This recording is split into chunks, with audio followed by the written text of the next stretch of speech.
Mannheim, ici, reporter pour Equidia, et expliquez-nous un petit peu votre mission sur ces reportages. Alors ma mission, c'est d'essayer de faire comprendre aux téléspectateurs, aux gens qui nous regardent, comment se préparent les chevaux, parce qu'ici il y a deux paddocks, hein, comme dans les grands championnats. Il y a un paddock où les chevaux commencent sur une croix, etc., etc. Et ensuite il y a le paddock où moi je me trouve, qui est en fait juste avant l'entrée de piste, qui est un paddock qu'on appelle un paddock de 10 minutes. Et donc il y a 2-3 chevaux maximum qui terminent sur un auxerre et un vertical, guère plus, et qui ensuite prennent le couloir pour se rendre sur la piste. Alors moi j'essaie de recueillir des informations ici, parce que c'est vrai qu'on voit plein de choses. Et puis surtout, je recueille des informations auprès des cavés lorsqu'ils sortent, auprès de leur entourage, etc. Comme Markus Henning qui était derrière nous tout à l'heure. Enfin voilà, c'est pas toujours facile, parce qu'ici l'encadrement auprès des Allemands est assez serré, ils n'aiment pas trop qu'on vienne les déranger.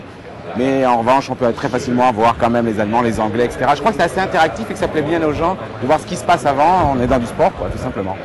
Un pronostic quand même? Un pronostic, oui. Moi, je crois depuis le début aux Néerlandais que je trouve avec peut-être moins d'éclat comme ça, moins de brillants que les Allemands, mais qui confirment et qui sont très fiables. Bon, l'Allemagne, bien sûr.